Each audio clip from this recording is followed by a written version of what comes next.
Programımız kaldığımız yerden devam ediyor. Şu anki konumuz medikal estetik hekimi Doktor Yahya Yiğit. Hocam hoş geldiniz. Hoş bulduk. Nasılsınız hocam? Teşekkür ederim, sağ olun. Siz? Çok teşekkür ederiz. Hocam çok yüzle uğraşan ve tüm yüz restorasyonuyla çok fazla aşırı neşir olan bir hekimsiniz ve yıllardan beri bu işle uğraşıyorsunuz.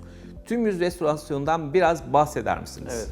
Tüm yüz restorasyonu dediğimiz uygulamalar kişiyi değerlendirdikten sonra mevcut yüz iskeleti üzerinde hangi işlemler yapılırsa bu hastanın yüzü en güzel şekilde durur. Bunu planlamaktır. Bu planlamayı öncelikle bir hayal etmek gerekir. Bu hayal ettiğimizi yapabilecek miyiz? Onu değerlendirmek gerekir. Hani yapılabilirliği var mı, yok mu diye. Bu durumu netleştirdikten sonra o yüzün en iyi şekle gelmesi için yapılan işlemlerin tamamına biz tüm yüz restorasyonu diyoruz. Peki bu işlem kombine bir uygulama aslında. Bu tip uygulamalarda neler kullanıyorsunuz? Hangi yöntemleri ve ürünleri tercih ediyorsunuz? Şekillendirmede en çok kullandığımız tabii ki ana maddemiz hyaluronik asit dolgularıdır. Geri kalan bazı uygulamalarımız vardır. Bunların içerisinde sıvı ip uygulamalarıdır. Bunun içerisinde lif uygulamalarıdır, gençlik aşılarıdır. Bunlar da gerekli olduğu takdirde bazı insanlarda bunlara da gerek duyuyoruz.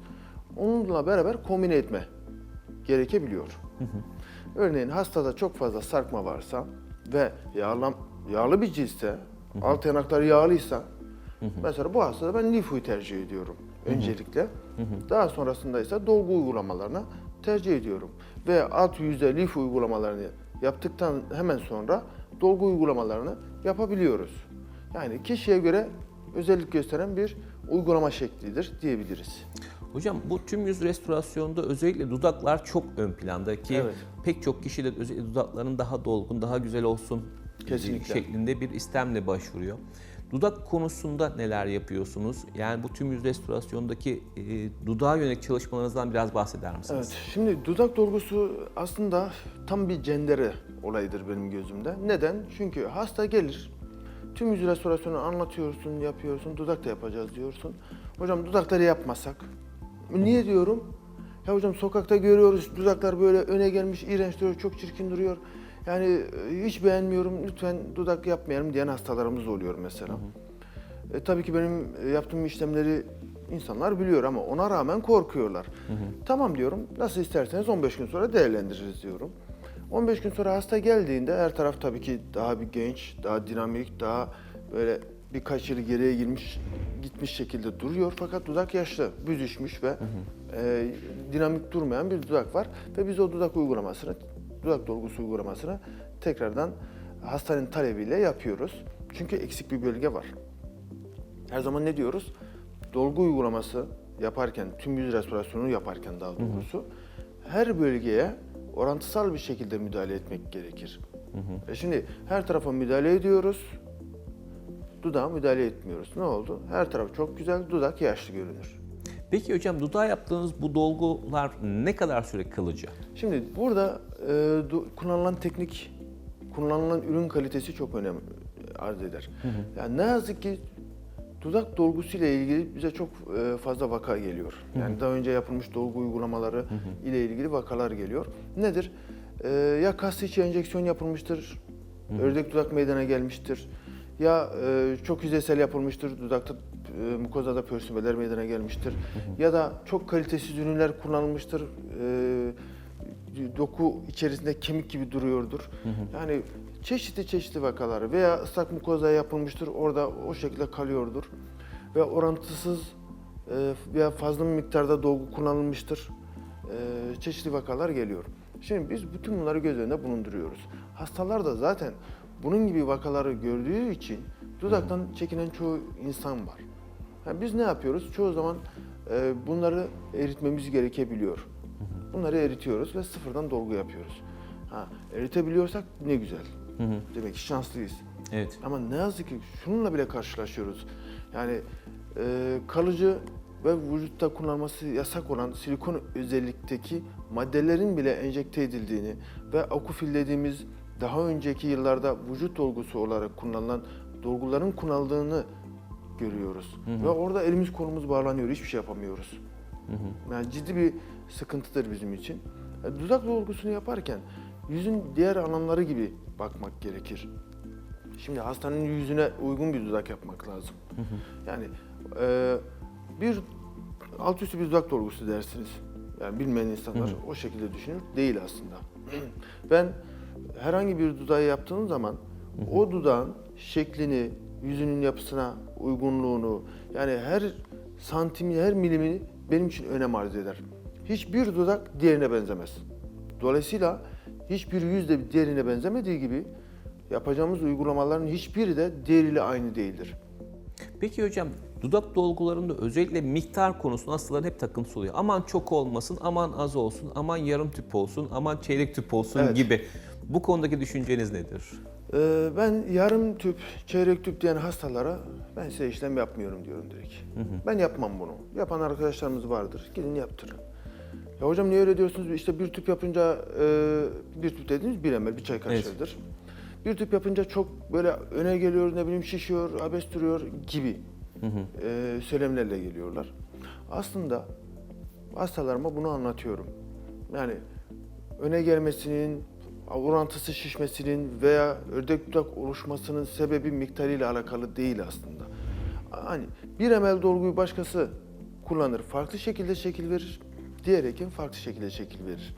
Yani burada hekimin uygulama tekniği, tecrübesi çok büyük önem arz eder. Yani kas içi enjeksiyon yapıldığında kaçınılmaz sondur, ördek dudak oluşur mesela. Tabii. Ya bu basit bir örnektir. Ha, neden hani hastayla 0,5 1 ml pazarlığına girmiyorum? Ondan bahsedeyim. Şimdi bir tabak düşünün, bir tava düşünün. Basit bir örnek diyorum, hastalara verdiğim örnek. Yani patates kızartacaksınız değil mi? Evet. Çok yağlı olmasın diye bir damla yağ mı koyuyorsunuz? Hayır. Çünkü bir damla, 2 damla koyduğunda, az bir yağ koyduğunda tavanın yarısı yağsız kalacak. Tabii. Oraya patates attığınızda o patates oraya yapışacak ve yanacak. Evet. Ne oldu? Yağsız beklerken yanmış bir ve kötü bir yemek olacak. Evet. Dudak da öyledir. Şimdi ben sizin dudağınıza 0,5 ml dolgu koyarak istediğim açıları, geçişleri ben yakalayamam. Tabii. Dudağın şurasına yaparım, şurasına yaparım ama buraya da yapmam lazım mesela. Açı vermem lazım.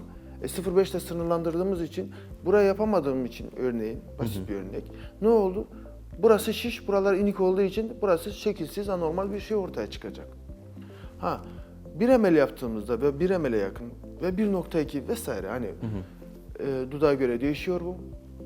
Yaptığımız zaman ne olur? Ben buraya koyuyorsam bunu geçişini sağlayacak kısmına da dolgu koyacağım. Arkasına da koyacağım. Kıvrımına koyacağım.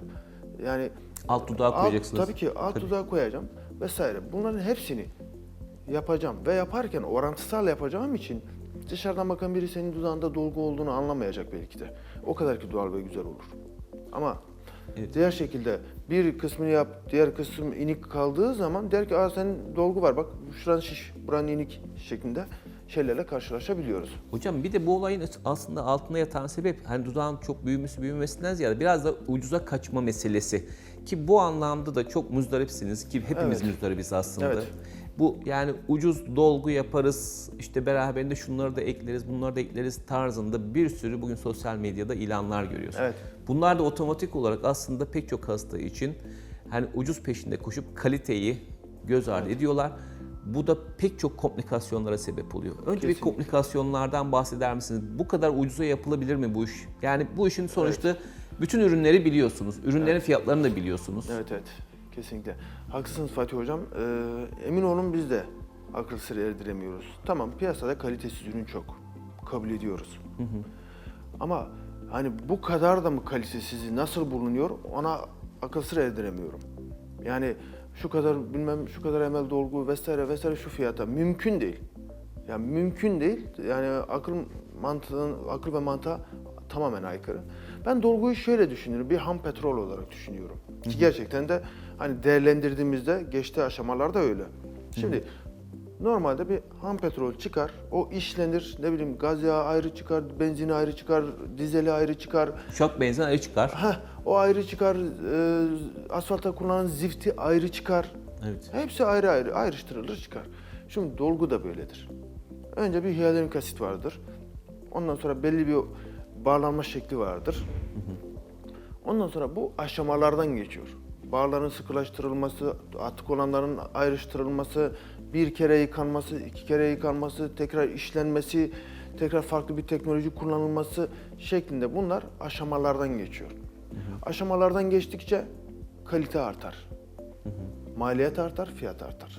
Vermiş olduğunuz bilgiler için çok teşekkür Ben ederim. teşekkür ederim. Çok sağ olun. Bugünkü program konuğumuz medikal estetik hekimi Doktor Yahya Yiğit idi. Kendisine vermiş olduğu bilgiler için tekrar teşekkür ediyoruz. Programımız kaldığımız yerden tüm hızla devam ediyor.